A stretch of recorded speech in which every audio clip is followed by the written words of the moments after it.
खुरुमजरी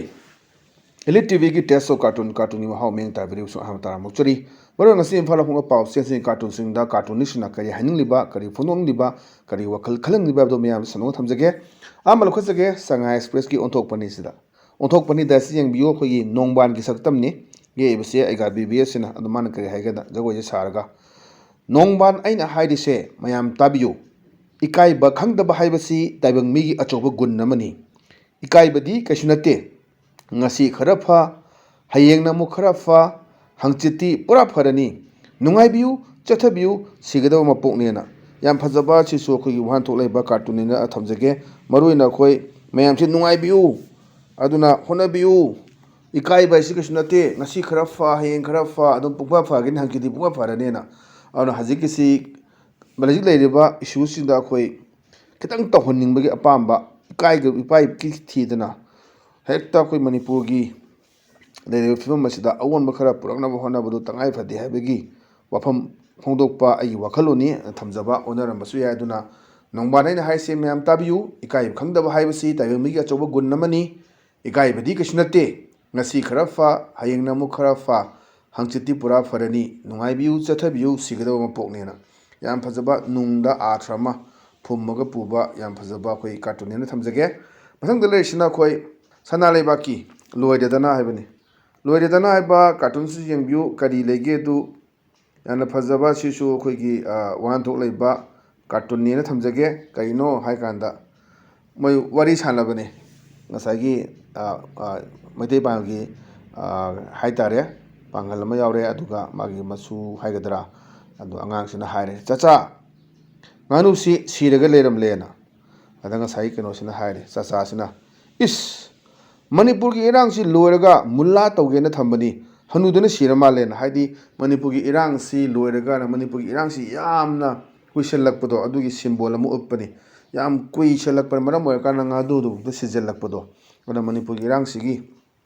waroi sinama porakna bagi wakhaloni mana phangdu je chacha nganu je siraga leram lena is Manipur ki irang si loiraga mulla tawgena thambani hanuduna sirama lena matam si yamna lowkiba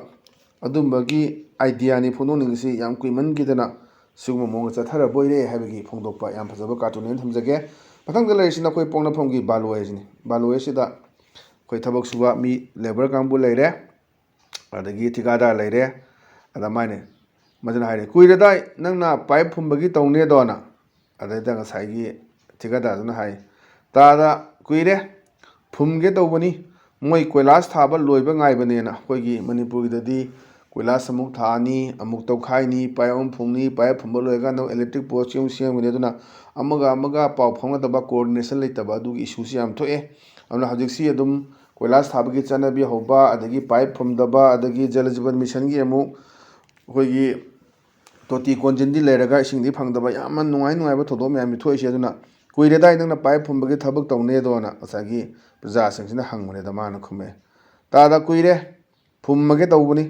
moi koilas thaba loiba ngaibane na sisu yamna khoigi wan tholeba adumba cartoon ne thamjage madang da leisna khoi huelan paugi as loire habaduni seida rajati wala sna wangang bani mayam se taraga nakong minggen bagi cinema na kaida aine hingni me khai miyam gi thagal tokhi ana haine law bane ba adeda sai praja mayam ji kha dana mana kaida sar gi hajin basidi nakong menjare na khoi nakong I tare dune duna Uza singsina hajik leiba mayam singsi rajniti wa sing thajadabagi mo malakpa Manipur gi suji chupchap leire hajik haidani kuki kangbu loinara lakadabani madu nathadi yaru haiba aduga party ki president unajage haiba home minister unajage haiba lagi prime minister unage phangde leiri mayam hainai duni yumda makhonga thonga labadubu nungai unaraga wari sanaba phangdabu da kadaida mayumda chalaga delhi chala wari sanarduino na yamna koi mayam ngangnaba potuni aduna Hajik mayam haibdin aina hingni mekai mayam gi thagol tawkhigani haibda praja mayam ne pena nakong melaga sargi hajin wasidi nakong menjare na haibdani si yam phajaba khoigi wan tholaiba cartoon ni aduna miyam sina khoi thajaba thamaktabagi hajin bigi aduna khoi rajniti wala wadi hajin bi college sindum bi college tamgadamni haiba ipom gi wari do sum ningsang apagi sindune na sisu yam phajaba adu khoi khoi wan tholaiba cartoon ne thamjage mathang da leisna khoi Naron Togdangi Hawa do Lairang do Habni Hawado Lerangdus the Yingbu. Aigi pillar yung haraga indigenous pillar yung lisna karigi na hang waduning asagi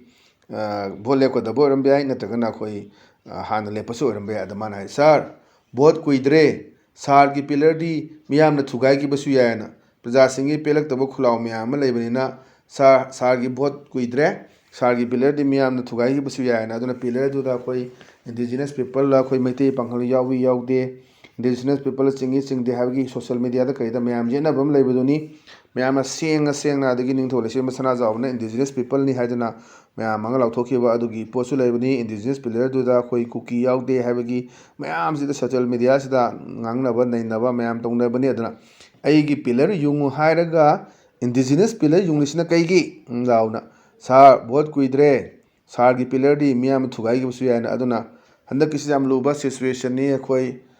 sida popular government ama semdana halagadi praja singna moi kari khangadaga habsni kharak koi hanarak pasu yaure haire hanaraga sida comment piu habdaji comment ni kanam pininga roi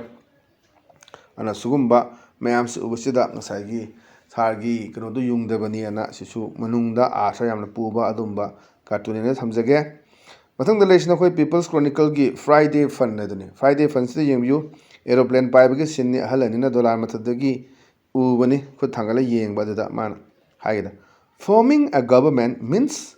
lenga ama sem bhaiba se huge financial involvement na aina achauba paisa gi involvement machanggadra na haini paisa je piraga seman doira hai baji sidai x na oini y na oini mayam je facebook social media sida akoi dedu tawre akoina mangtil thana chatli na mayam mai supporter mayam sina tawna mayam se akoi u fange aduni suma mayam se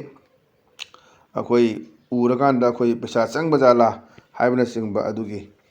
manungda art ama piba cartoon ena thamjage ngasi di adum baile tv gi teso cartoon gi mahaw matanga solution jere meng ta video singbo amukana khuram jabolena kanene ba thani sari pine birosi